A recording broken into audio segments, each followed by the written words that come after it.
Captain Jake Morrison stood in the main hall of the alien ship, trying not to show his amazement. The walls were made of some kind of crystal that glowed with soft blue light. Strange symbols moved across the surfaces like living things. He had never seen anything like it in his 42 years of life. Beside him, Dr. Lisa Carter was taking notes on her tablet. Her green eyes were wide with excitement as she studied the alien technology around him. She was the best scientist Earth had, and Jake was glad to have her on this mission. Colonel Pete Walsh stood on Jake's other side, his hand resting near his weapon. Pete was a soldier through and through, and he did not trust these aliens. 3 humans had been waiting for 20 minutes in this grand hall. Jake looked up at the ceiling, which seemed to stretch up forever. Floating platforms moved through the air, carrying strange creatures that looked like walking trees. Other aliens floated past them, their bodies like jellyfish, but with arms and legs. Captain Morrison, a voice said behind them. Jake turned around to see a tall alien walking toward them. This one was different from the others. It had 2 legs and 2 arms like a human, but its skin was dark purple and covered in scales. Its head was long and narrow, with 4 eyes that glowed yellow. It wore a uniform covered in medals and symbols. "I am Admiral Zethka of the Vorthan Empire," the alien said. Its voice was deep and cold.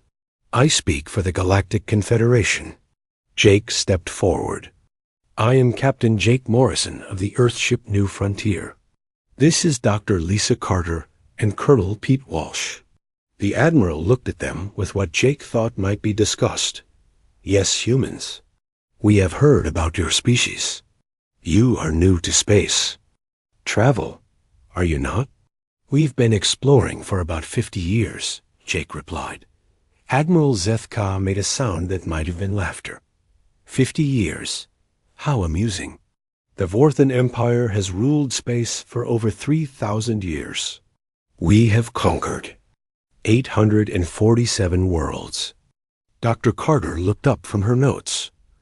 "That's fascinating. We would love to learn about your history and culture." The Admiral's 4 eyes focused on her. "You will have plenty of time to learn, human. That is why you are here." Jake felt a chill run down his spine. Something about the way the Admiral spoke made him nervous. "What do you mean?" "Your species has been discovered by the Galactic Confederation," Admiral Zethka said. "This is a great honor for you. Most species are not given the chance we are offering." "What chance?" Colonel Walsh asked. His voice was steady, but Jake could see the tension in his shoulders. Admiral Zethka walked over to a large window that showed the stars outside. "The chance to join our great civilization, to serve the Confederation and contribute to the peace and order of the galaxy." Dr. Carter smiled. "That sounds wonderful. We've always hoped to meet other intelligent species and work together." "Work together?" The Admiral turned back to them. "I think you misunderstand, human. You will not be working with us. You will be working for us." The cold feeling in Jake's stomach grew stronger. "I'm not sure I understand." "It is simple, Admiral," Zethka said. "Your species will submit to Confederation rule. Your worlds will become part of our empire. Your people will serve us as workers, soldiers, and slaves. In return, we will allow you to live." The hall became very quiet. Jake could hear his own heart beating. He looked at Dr. Carter, who had gone pale. Colonel Walsh's hand was now firmly on his weapon. "And if we refuse?" Jake asked. Admiral Zethka's 4 eyes seemed to glow brighter. "Then your species will be destroyed. Every human man, woman, and child will die. Your worlds will be burned to ash. Your history will be forgotten." Jake tried to keep his voice calm. "That seems like a harsh punishment for wanting to remain free." "Freedom is an illusion," the Admiral said. "The strong rule the weak. That is the way of the universe. We are strong. You are weak. Therefore, you will serve us. Dr. Carter stepped forward. Surely there must be some other way. We could share our knowledge, our resources. We could be allies instead of servants. Admiral Zethka made that laughing sound again. Allies? You have nothing we want, human. Your technology is primitive. Your worlds are small and worthless. Your only value is as workers. How many species? Have you given this same choice? Colonel Walsh asked. All of them, the Admiral replied, and all of them chose wisely. They saw the power of the Confederation and submitted. Those who refused were eliminated. Jake felt anger rising in his chest, but he forced himself to stay calm. How long do we have to decide? 30 standard cycles, Admiral Zethka said. That is about 72 of your Earth hours. More than enough time for any intelligent species to make the obvious choice. We'll need to contact our government, Jake said. Of course, we would not want your leaders to make this decision without all the facts. The Admiral gestured to the window. Look outside, Captain Morrison. See the power of the Confederation. Jake walked to the window and looked out. His breath caught in his throat. Hundreds of alien ships floated in space around them. Each one was larger than any ship Earth had ever built.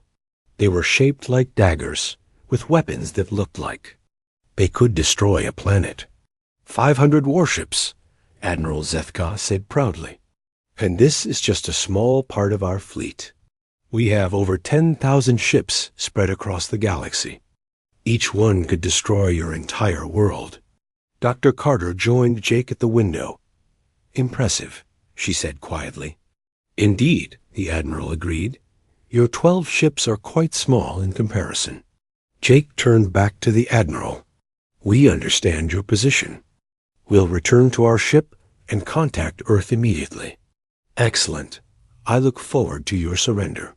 Admiral Zethka walked toward the door. Oh, and Captain Morrison, do not think about running away. Our ships are much faster than yours. And do not think about fighting. We have destroyed species far more advanced than yours. As the Admiral left, Jake felt a strange calm come over him. He looked at Dr. Carter and Colonel Walsh. Both of them were waiting for his signal. Well, Jake said quietly, that went about as expected. Dr. Carter nodded. Should we return to the ship? Yes, Jake said. We have a message to send to Earth. As they walked back through the alien ship, Jake noticed something odd. The other aliens they passed seemed nervous. They moved quickly and kept their eyes down. One of them, a creature that looked like a giant butterfly, actually seemed to be shaking. Colonel Walsh, Jake said quietly. Are you seeing this? Yes, sir. They're scared of something. But not of us, Dr. Carter whispered. Jake thought about that as they made their way back to their shuttle. The Admiral had been arrogant and confident, but the other aliens seemed terrified. What could scare an advanced spacefaring species? Back on the new frontier, Jake sat in his captain's chair and opened a communication channel to Earth. He typed in a special code that would encrypt his message. Then he sent 4 simple words that would change everything. Operation Sleeping. Giant activated. He leaned back in his chair and smiled. The aliens thought they were dealing with a weak, primitive species. They were about to learn how wrong they were. Earth had been preparing for this moment for a very long time. Ambassador Kree Mole of the Centauri Republic floated in his meditation chamber, his tentacles wrapped around himself in worry. The news from the Vorthan flagship had reached every corner of the galaxy within hours. Another species had been discovered. Another ultimatum had been given. Kree Mole's assistant, a young Centauri named Velna, entered the chamber. Her skin was bright orange with fear. Ambassador, the humans have 3 days to respond. The betting pools already show odds of 10,000 to 1 against resistance. As expected, Kremol said sadly. His tentacles changed from blue to gray, showing his depression. How many species is this now, Velna? 847, sir. All have submitted to Confederation rule. Kremol drifted to the window of his ship. Outside, he could see the Vorthan fleet surrounding the human vessels. The 12 human ships looked tiny compared to the massive alien warships. Tell me, young one, what do you know about the evolution of intelligence in our galaxy? Velna's tentacles curled in confusion. Sir, every species we know evolved as either prey or scavenger, Kremol explained. We Zentari were prey animals on our homeworld. We learned to think quickly to escape the hunters. The Vorthan were scavengers, feeding on the kills of larger predators. They learned to work together and use tools. What about true predators, sir? Kremol's skin turned darker. There are stories, old legends about the apex hunters. They say these creatures once ruled the galaxy long ago, but they vanished before recorded history began. You don't believe those stories, do you, Ambassador? I used to think they were just tales to frighten children, Kremol admitted. But sometimes I wonder, what if predators did exist? What if they were so dangerous that they destroyed themselves? Or worse, what if they simply left to find better hunting grounds? Meanwhile, on Earth, General Amy Rodriguez stood in the command center of Norid, deep beneath Cheyenne Mountain. The massive screens around her showed the positions of every known alien ship in the galaxy. Earth had been watching and listening for 23 years. General, we've received Captain Morrison's signal, reported Major Dan Cooper, her communications officer. Operation Sleeping Giant is now active, General Rodriguez announced to the room. All stations, begin Phase 1 protocols. The command center buzzed with activity. Men and women in military uniforms worked at computer stations, sending coded messages to every corner of Earth and beyond. These were not ordinary soldiers. They were part of humanity's most secret organization, one that had been preparing for this day since the first alien radio signals were detected. Major Cooper, contact the Mars facility, General Rodriguez ordered. Tell Commander Sarah Blake to begin revealing the defense platforms. Yes, ma'am. General Rodriguez walked to the main display screen. It showed the alien fleet surrounding Captain Morrison's small group of ships. To the aliens, it looked like 12 harmless exploration vessels. They had no idea what they were really looking at. Major, what's the status of our deep space monitoring? Stations? All 47 stations are operational, General. We've been tracking alien movements for 6 months. General Rodriguez smiled coldly. The aliens thought they had discovered humanity by accident. In reality, Earth had known about them for decades. Every human ship that had made first contact with alien species had been gathering intelligence. Every friendly meeting had been a reconnaissance mission. Dr. Lisa Carter was not just a scientist. She was Colonel Lisa Carter of Earth's Strategic Intelligence Division. Her real job was to study alien psychology and find their weaknesses. Colonel Pete Walsh was exactly what he appeared to be, but he was also one of Earth's most experienced. Special Operations soldiers. Captain Morrison himself was actually Admiral Morrison of the Sol Defense Force. His exploration ship was equipped with scanning equipment that could map alien defenses from light years away. For 6 months, he had been pretending to be a peaceful explorer while secretly cataloging every weapon, every ship, and every defensive system the aliens possessed. Back on the Zentari ship, Ambassador Kremol was reading reports about the human species. Velna, look at this information about their homeworld. His assistant read the data. Earth appears to be quite dangerous, Ambassador. The gravity is high, the atmosphere is poisonous to most species, and the weather is violent. Yes, but look deeper. This planet Earth has experienced 5 mass extinction events, each time life was almost completely destroyed. Each time, it came back stronger and more dangerous. Velna's tentacles turned pale. The humans survived on such a world? More than survived, they conquered it.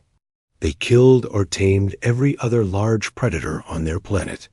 Kremol's voice grew quiet. Velna, what if we have made a terrible mistake, sir? We assume all species are like us, because that is all we have ever known. But what if there is a species that evolved differently? What if there is a species that learned to hunt instead of hide? The young Zentari was silent for a moment. Then she asked, what would such a species be like? Kremol thought carefully. They would be patient. They would study their prey before attacking. They would appear harmless until the moment they struck, and they would never stop hunting until their prey was completely destroyed. On Earth, General Rodriguez was briefing her staff about humanity's true capabilities. The aliens believe we have 12 ships and no military technology worth mentioning. They are wrong on both counts. She pressed a button, and the main screens changed to show the real human fleet. Thousands of ships were hidden throughout the solar system and beyond. Some were buried in asteroids. Others were camouflaged as space debris. Many more were hidden in the atmospheres of gas giants, invisible to alien sensors. How long have we been building this fleet, General? Asked Captain Tony Marshall, commander of the hidden battleship Wolverine. 60 years, General Rodriguez replied, ever since we detected the first alien radio signals. Every president, every Congress, every military leader has known this day would come. What about the colonies, Mom? Asked Commander Karen White of the stealth cruiser Hunter. Mars Base has been a military installation from the beginning. The terraforming story was cover for building the largest weapons factory in human history. The Jupiter mining stations are actually shipyards. The research stations on Europa and Titan are intelligence-gathering posts. Major Cooper looked up from his station. General, we're receiving reports from our deep cover agents. Our what? Captain Marshall asked. General Rodriguez smiled. For the past 23 years, we've been sending humans to work as maintenance staff, translators, and cultural exchange students on alien worlds. The aliens thought they were helping primitive humans learn about galactic civilization. In reality, they were allowing human intelligence agents to map their entire civilization. The room fell silent. Finally, Commander White spoke. General, are you saying we've been planning to fight the entire galaxy? No, Commander. We've been planning to win. On the Vorthan flagship, Admiral Zethka was enjoying his victory feast. He had invited officers from all the Confederation species to celebrate the upcoming addition of humanity to their empire. Another species joins our great civilization, he announced, raising a glass of fermented fruit juice. The humans will make excellent workers. They seem intelligent enough to follow orders. Captain Vordek of the Ythrian Navy raised his own glass. How many ships did they bring to first contact, Admiral? 12 tiny vessels. Admiral Zethka laughed. Barely armed. They pose no threat whatsoever. The other officers joined in the laughter. None of them noticed the small maintenance robot cleaning the floor near their table. The robot had been there for months, quietly listening and recording everything it heard. Inside the robot, a tiny human consciousness smiled. Lieutenant Rick Hayes of Earth Intelligence had volunteered for the most dangerous assignment in human history. His mind had been uploaded into an artificial body that looked like an alien cleaning device. For 6 months, he had been gathering intelligence on the Vorthan fleet. He knew the location of every weapon, every critical system, every weakness. Soon, his information would be put to good use. Admiral Zethka stood up for another toast. To the humans. May they serve us well. If he had been able to understand human expressions, He might have been worried by the cold smile that appeared on Lieutenant Hayes' robotic face. Captain Jake Morrison stood on the bridge of the new frontier, watching the countdown timer on his main screen. 72 hours had passed exactly. It was time to give the aliens their answer. "Open a channel to the Vorthan flagship," he ordered. "Channel open, sir," replied Communications Officer Beth Murphy. Admiral Zethka appeared on the screen, his 4 yellow eyes glowing with satisfaction. "Captain Morrison, I trust you bring good news from your government." Jake smiled calmly. "We have considered your generous offer very carefully, Admiral." "Excellent. When will your species begin the surrender process?" "We won't," Jake said simply. "We decline your offer. We choose to remain free." The alien's eyes widened in shock. For several seconds, he said nothing. Then his scales began to change color, turning from purple to dark red. "You refuse?" "That's correct. We also ask that you remove your ships from our solar system immediately." Admiral Zethka's voice rose to a roar. "You stupid creatures! Do you not understand what you have done? You have just signed the death warrant for your entire species." "We understand perfectly," Jake replied. "The question is, do you?" The Admiral's rage made his whole body shake. "You see 12 pathetic ships and think you can fight the might of the Galactic Confederation. We have 500 warships here. We have weapons that can destroy planets." Jake's smile grew wider. "Admiral, you seem to think we brought 12 ships to first contact because that's all we have. Is it not?" "No.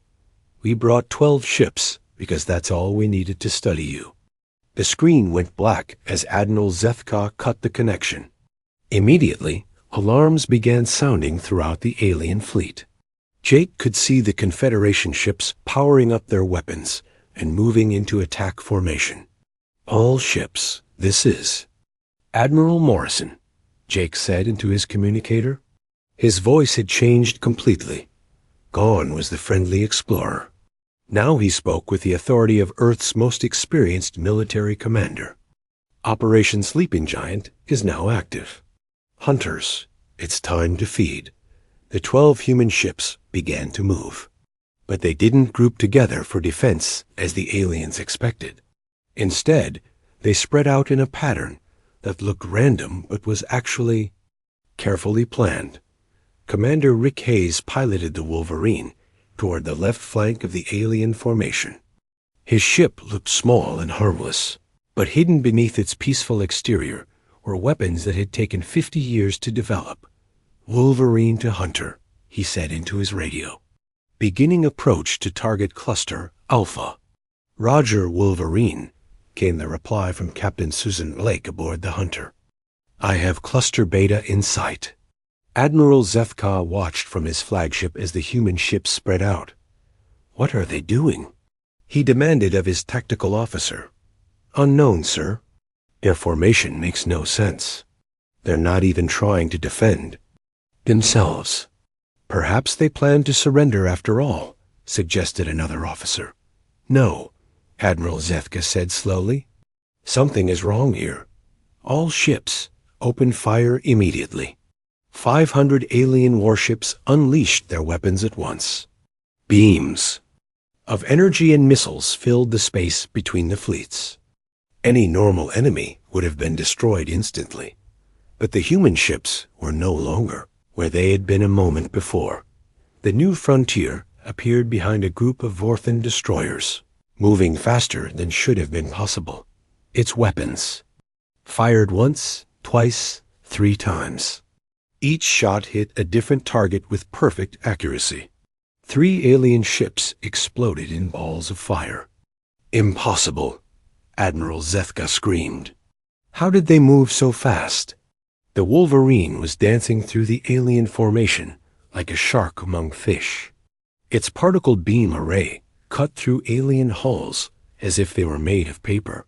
Commander Hayes targeted engines and weapon systems with surgical precision, leaving disabled ships floating helplessly in space, Captain Blake's hunter lived up to its name. It stalked a group of alien cruisers, appearing and disappearing among the larger ships. Each time it appeared, another alien vessel died. The aliens couldn't even see it coming until it was too late.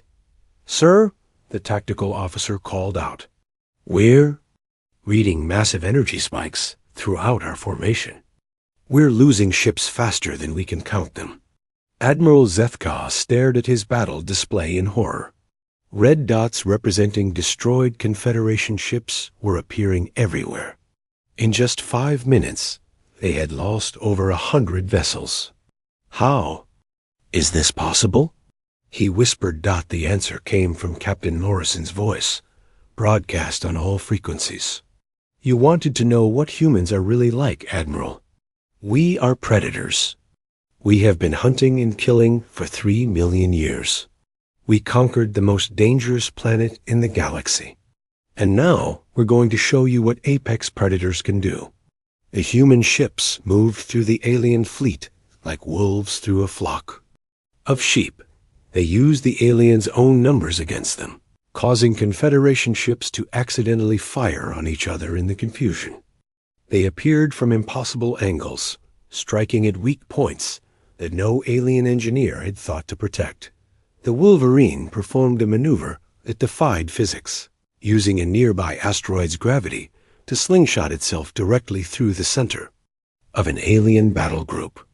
As it passed through, it launched dozens of small missiles. Each missile found a different target, punching through alien shields and exploding inside ship hulls. "All ships retreat," Admiral Zethka finally ordered. Full retreat, but retreat was not possible. The human ships had positioned themselves perfectly. Every escape route was blocked. The aliens found themselves trapped in a carefully planned killing field. The hunter appeared directly in front of Admiral Zethka's flagship. For a moment, the two ships faced each other across a few thousand kilometers of empty space. Then Captain Blake's voice came over the radio. "Admiral Zethka, this is Captain Susan Blake of the Earth vessel Hunter. You have exactly 1 minute to surrender your flagship." "Never," the Admiral roared. "Wrong answer." The Hunter's main weapon fired once.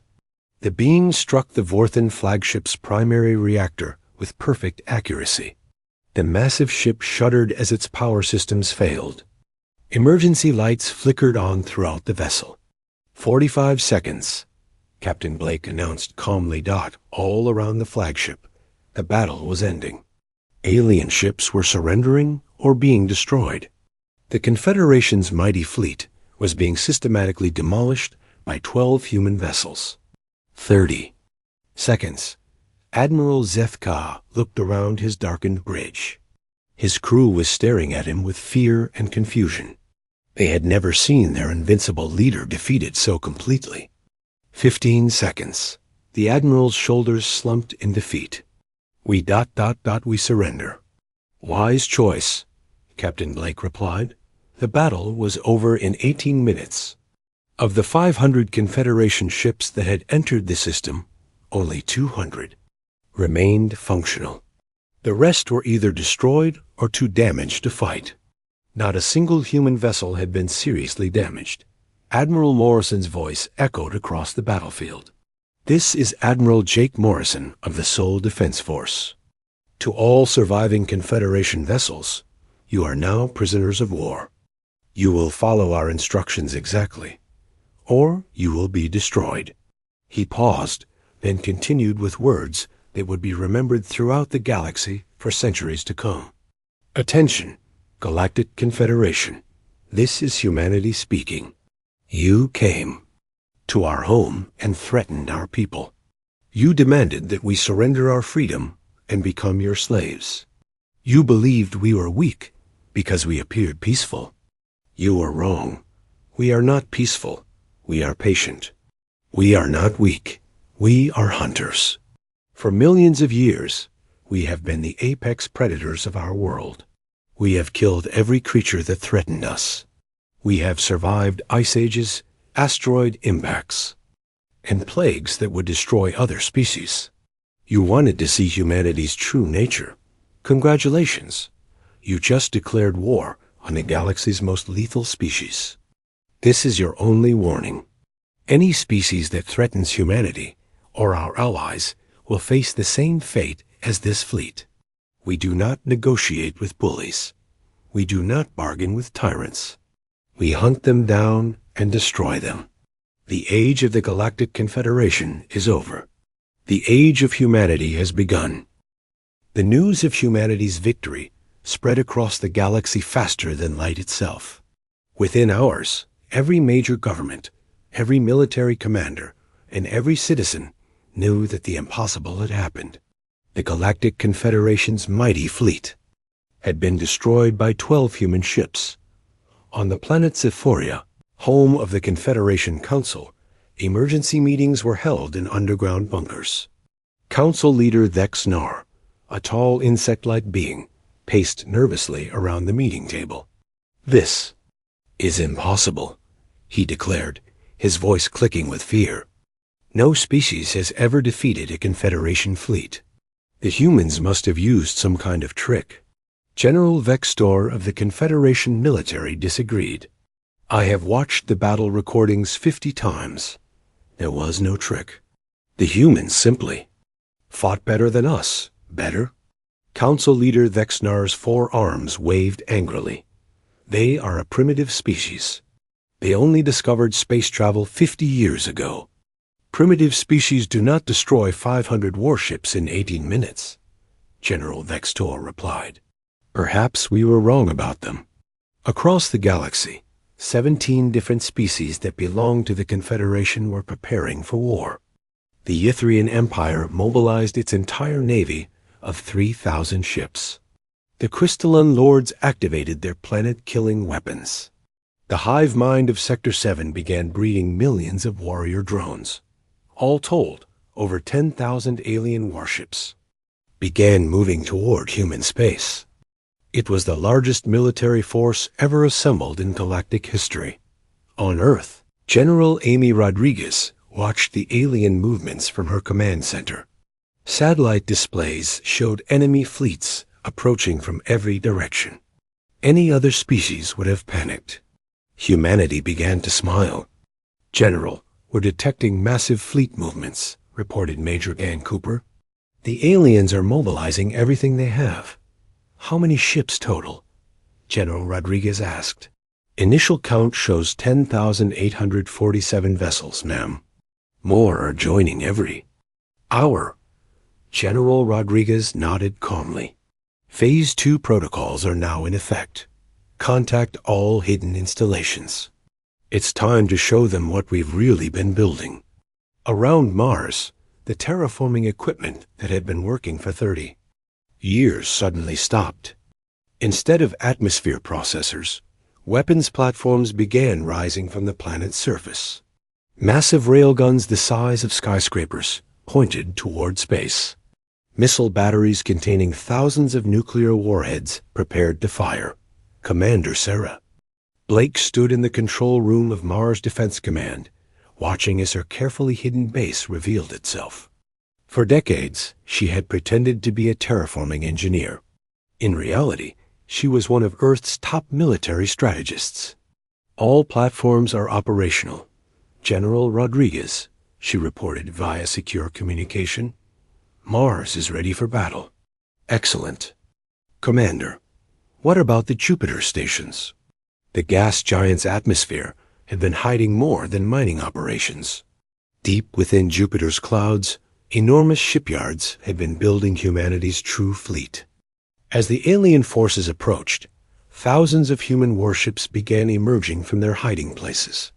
Admiral Tony Marshall commanded the Jupiter fleet from his flagship, the Predator.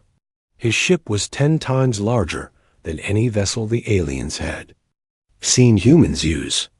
It bristled with weapons that could crack moons in half. "All ships, this is Admiral Marshall," he broadcast to his fleet. "The prey is approaching. Remember your training.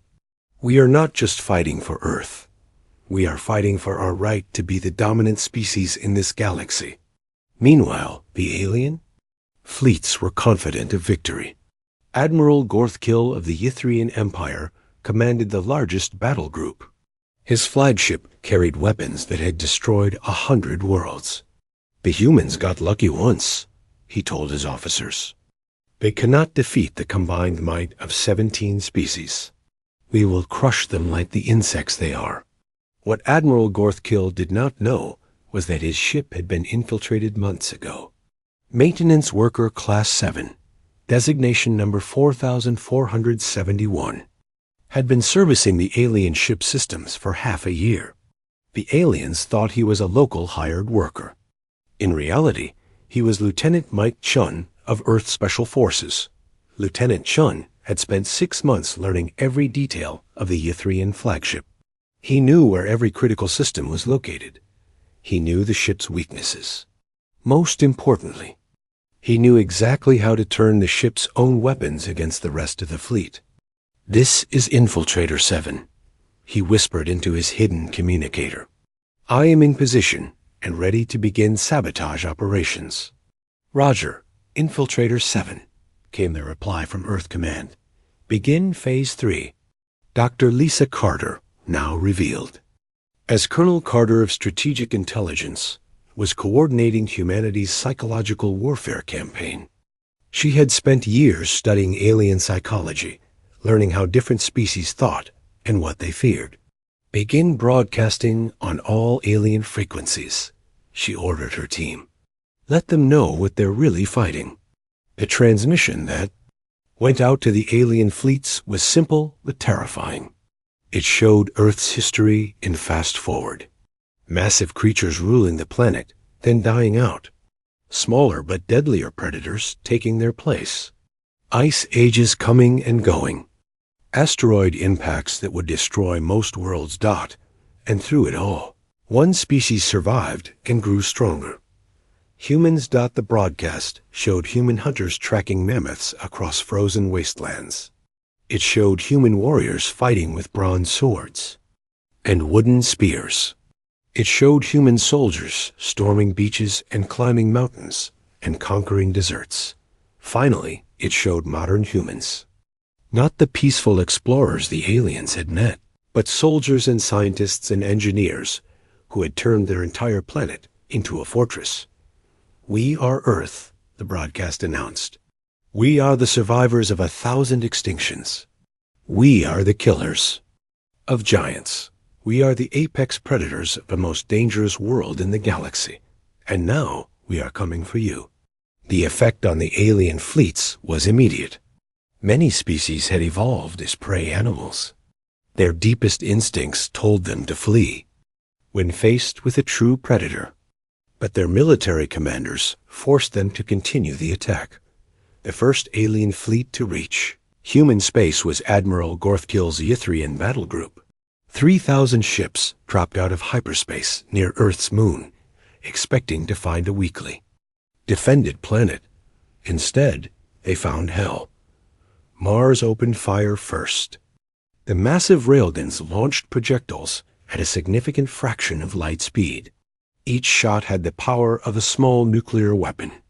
The first volley destroyed 50 alien ships before they could even detect where the shots came from. "What is that?" Admiral Gorthkill screamed as his formation began to break apart. "Where are those weapons firing from?" "The red planet, sir," his tactical officer replied. "It's completely covered in weapons." "Impossible. Our intelligence said it was a terraforming colony." "Sir, we're detecting massive energy signatures throughout this system. There are weapon platforms everywhere." Admiral Gorthkill was beginning to understand the truth. The humans had not been exploring space for 50 years. They had been preparing for war for 50 years. Every peaceful colony was actually a military base.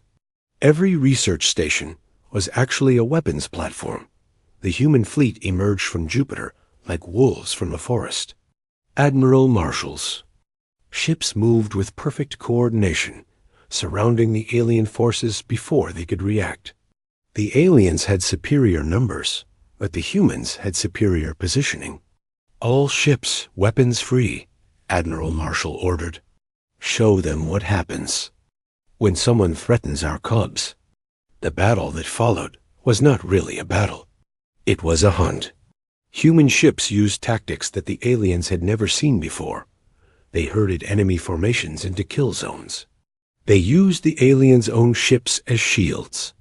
They targeted command.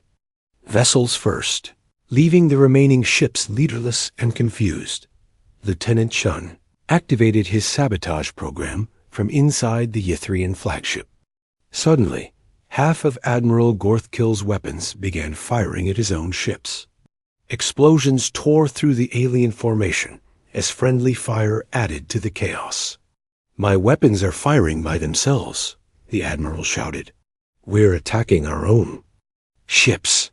Sir, all our systems have been compromised. Someone has been sabotaging us from the inside." Admiral Gorthkill finally understood. The humans had not just been exploring the galaxy.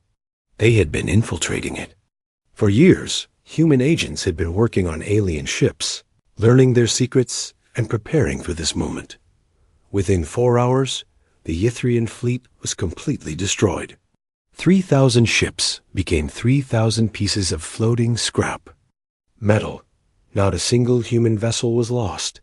Admiral Marshall broadcast a message to the remaining alien fleets. "This is Admiral Tony Marshall of the Sol Defense Force. The Ythrian Empire has been eliminated. Any other species that wishes to test humanity's resolve is welcome to try." The message was received by alien commanders throughout the galaxy. Many of them immediately began retreating. Others pressed forward, believing that their technology or numbers would make the difference. They were all wrong. Over the next 6 months, 16 more alien fleets attacked human space. All of them were destroyed. The Crystalline Lords lost their entire military in a single afternoon. The hive mind's warrior drones were slaughtered by the millions. One by one, the great powers of the galaxy fell to humanity's superior strategy and overwhelming firepower. The age of the Galactic Confederation was ending. The age of human dominance had begun. The surrender of the Crystalline Lords marked the beginning of the end for galactic resistance. On their homeworld of Prism, the crystal beings who had once commanded respect across a dozen star systems now knelt before human negotiators. Ambassador Kree Mole of the Zentari watched the ceremony from his ship's observation deck. His tentacles had turned gray with despair. In 6 months, humanity had destroyed the military power of 16 different species. The galaxy's oldest civilizations were falling like leaves in autumn. "Ambassador," his aide Velna said quietly, "the humans are requesting a meeting with our government." Kree Mole closed his eyes. "Are they demanding surrender?" "No, sir. They're offering terms for alliance." This surprised the old diplomat. Alliance, not conquest? The message says they distinguish between those who attacked them and those who did not. Since we never joined the military campaign against Earth, they consider us neutral. Kree Mole thought about this. The humans were showing mercy to species. That had not threatened them. But those who had declared war faced complete destruction. It was exactly how a predator would behave, protecting its territory while eliminating threats. Meanwhile, in the Sol system, humanity's true military might was finally revealed to the galaxy. The secret shipyards around Jupiter had been producing vessels for 60 years. Now, over 50,000 human warships patrolled the space lanes, divided into hunting packs led by experienced commanders. Admiral Tony Marshall commanded Battle Group Alpha from his flagship Predator. His fleet of 5,000 ships was currently hunting the remnants of the Scorpion Federation in the Outer Rim. The aliens had thought they could hide in the empty space between star systems. They were wrong. "Contact ahead," reported Captain Linda Shaw from the destroyer Razor. 3 Scorpion cruisers attempting to reach their home system. "Standard hunting pattern," Admiral Marshall ordered. "Drive them toward the Wolf Pack." The human ships moved with deadly precision. Commander Karen White's wolf pack emerged from behind an asteroid field, cutting off the aliens' escape route. The Scorpion ships found themselves trapped between two human formations with nowhere to run. Scorpion. Vessels, this is Admiral Marshall, he broadcast. Surrender immediately, and your crews will be spared. The alien response was a desperate attack. The three cruisers fired everything they had at the nearest human ships. Their weapons bounced harmlessly off advanced human shields. They choose death, Admiral Marshall said calmly. Wolf Pack, eliminate targets. The engagement lasted less than 3 minutes. The human ships used gravitational assists from nearby asteroids to achieve impossible speeds and angles of attack. They appeared where the aliens least expected them, striking at critical systems with surgical precision. Captain White's destroyer Hunter lived up to its name, stalking one of the alien cruisers like a shark following wounded prey. When the alien ship tried to escape into hyperspace, the Hunter was already waiting at the exit point. A single shot from the human ship's main gun ended the chase not far away, on the former Confederation capital world of Zephyria. The surviving alien leaders were learning harsh lessons about humanity's nature.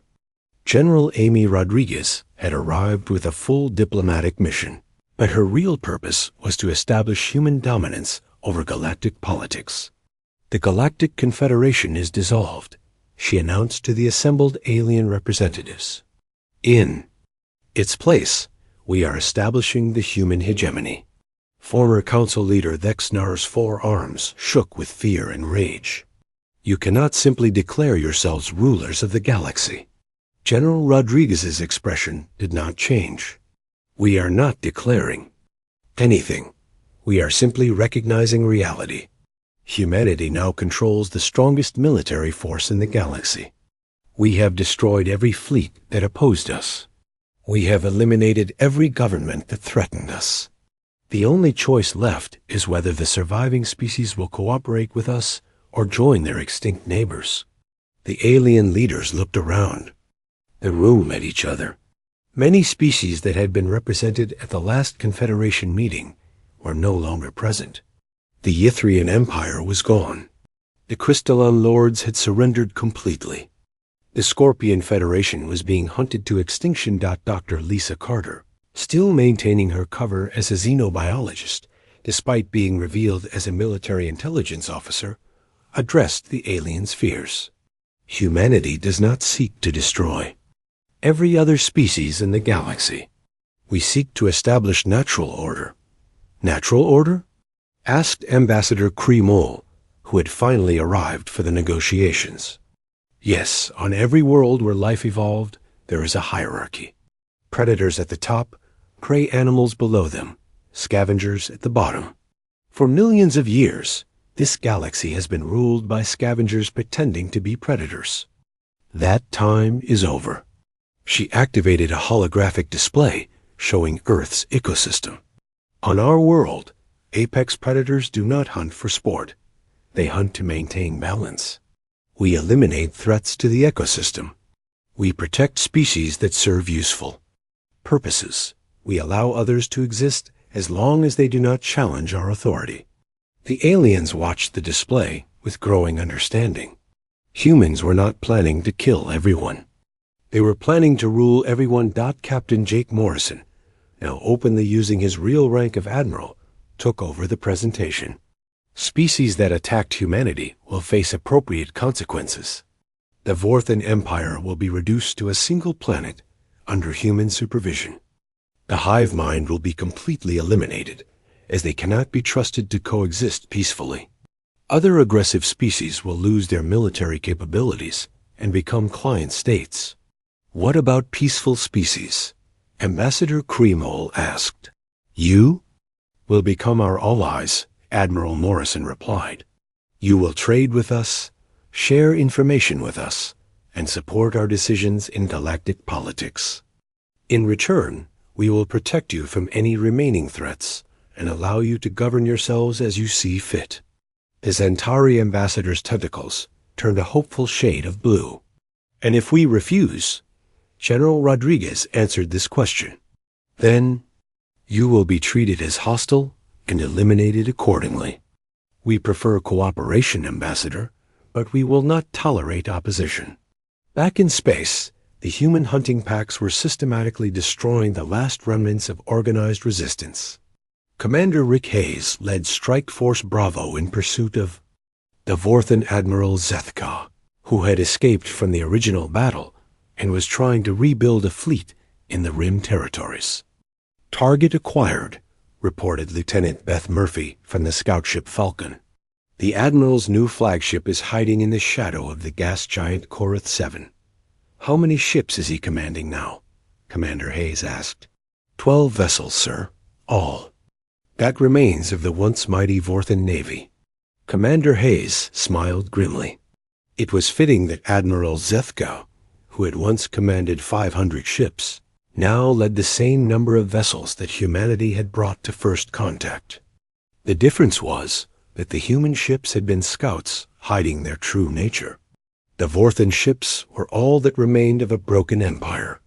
All ships, standard pack formation, Hayes ordered. Let's finish this. The human ships spread out around the gas giant, using its gravity to mask their approach. They had learned to hunt in space the same way their ancestors had hunted on ancient Earth. Patience, coordination, and overwhelming force applied at the moment of maximum vulnerability.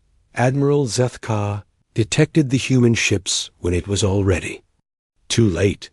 His 12 vessels were completely surrounded by 30 human warships that had appeared from nowhere. Admiral Zethka, Commander Hayes broadcast. This is Commander Rick Hayes of the Sol Defense Force. You are the last Vorthan commander, still in rebellion against human authority.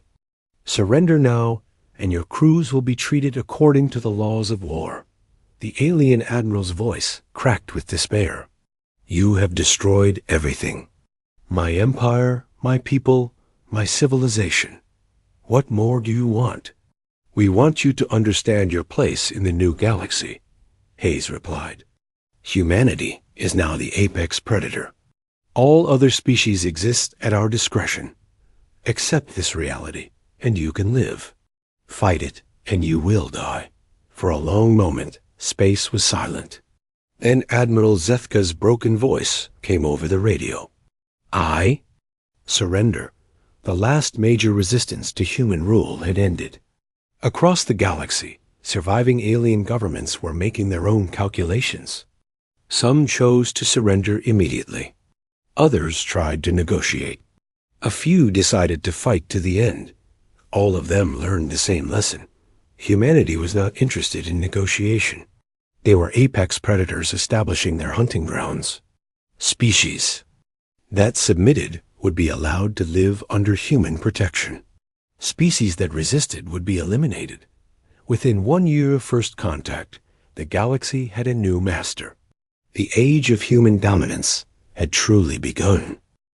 1 year after the first ultimatum, Admiral Jake Morrison stood in the Great Assembly Hall on New Geneva Station, humanity's first orbital capital.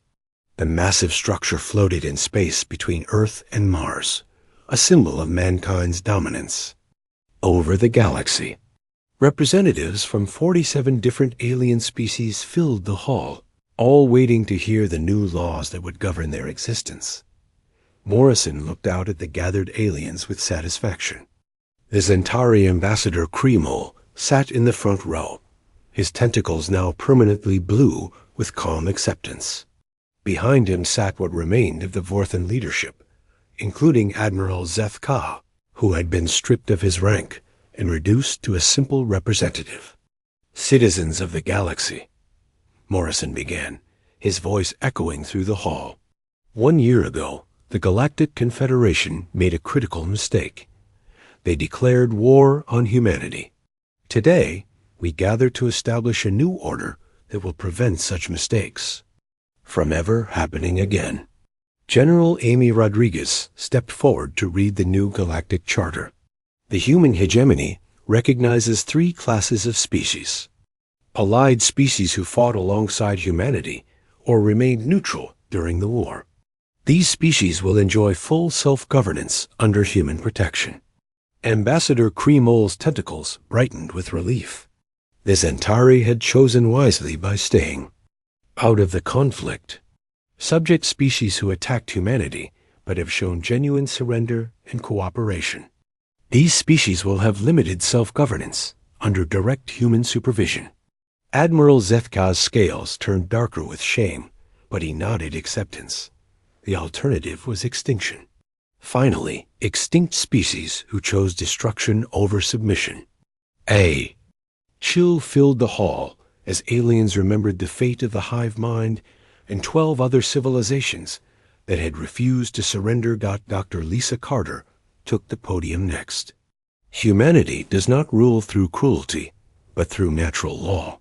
On Earth, apex predators maintain ecosystem balance. We will do the same for the galaxy. She activated a holographic display showing trade routes throughout human space. Commerce flows freely under human protection. Planets that were once afraid to trade due to Confederation taxation and military threats now prosper under our security. Umbrella, it was true. The old Confederation had ruled through fear and tribute. Human rule was actually beneficial for most species. Pirates and raiders had been eliminated. Trade disputes were settled fairly. Weaker species no longer lived in terror of stronger neighbors. Captain Susan Blake, now promoted to admiral, commanded the sole defense force from her flagship Apex Hunter. Her fleet patrolled the galaxy's major trade routes, ensuring that human law was respected. Admiral Blake to New Geneva Station, came her voice over the communication system. We have encountered a new species in the Outer Rim. They appear to be aggressive raiders attacking merchant vessels. Morrison activated his communicator. What are your recommendations, Admiral? Standard protocol, sir. We'll give them one chance to surrender and join galactic civilization peacefully. If they refuse, we'll eliminate the threat. This was how humanity dealt with new contacts now. No lengthy negotiations or ultimatums. Species that showed peaceful intentions were welcomed into the galactic community. Those that proved hostile were destroyed quickly and efficiently. Commander Rick Hayes led a diplomatic mission to the new species' homeworld. His ship, the Negotiator, was accompanied by 2 destroyers as a show of force. The aliens called themselves the Ravager clans, and they had been attacking trade convoys for decades. Unknown vessels, came a transmission from the planet's surface. You are trespassing in Ravager territory. Leave immediately or be destroyed. Hayes smiled at the familiar arrogance. This is Commander Rick Hayes of the human hegemony. You have been attacking ships under our protection. Cease all raiding operations immediately and submit to galactic law. Humans? The alien voice laughed. We have heard of you.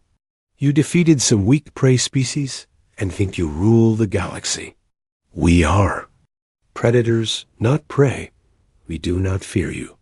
That's unfortunate, Hayes replied. You had your chance. The engagement that followed was over in minutes. The Ravager fleet was destroyed so quickly that they never understood what hit them. Human ships moved with impossible speed and precision, targeting every military installation on the planet's surface. This is your final warning, Hayes broadcast to the planet. Surrender now or face complete extinction. The Ravagers chose extinction. Within hours, their entire civilization was wiped from existence. It was a harsh lesson, but a necessary one.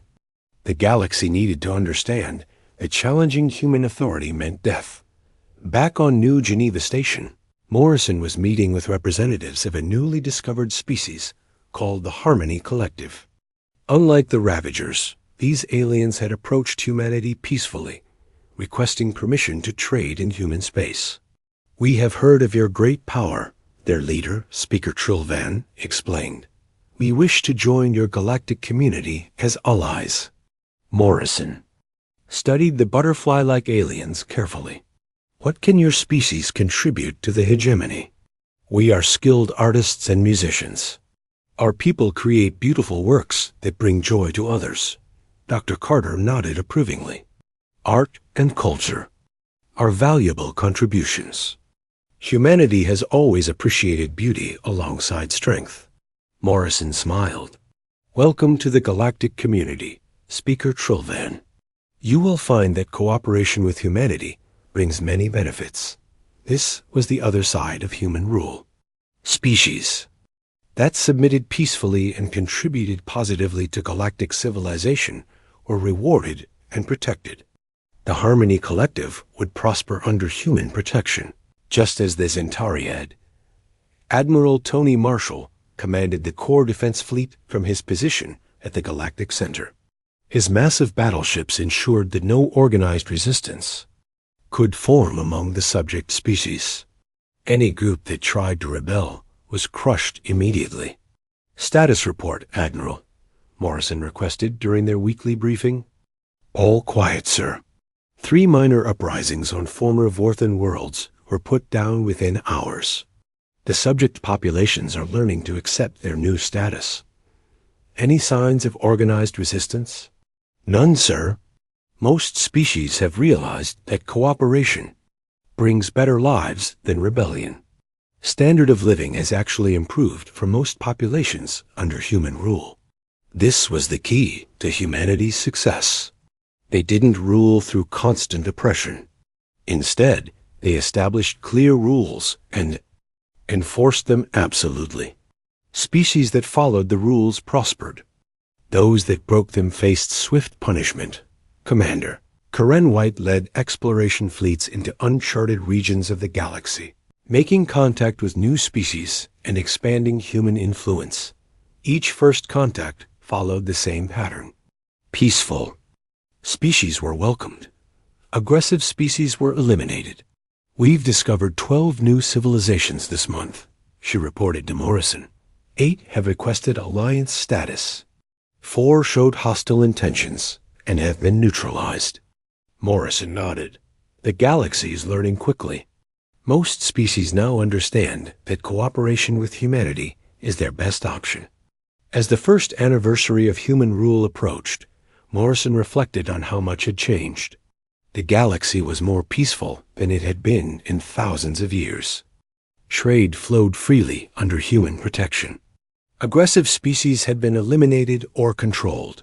Weaker civilizations no longer lived in fear. Ambassador Kremol approached Morrison after the assembly meeting. Admiral, may I speak freely? Of course, Ambassador. When your species first made contact, I feared you would be another group of conquerors like the Vorthan. I was wrong.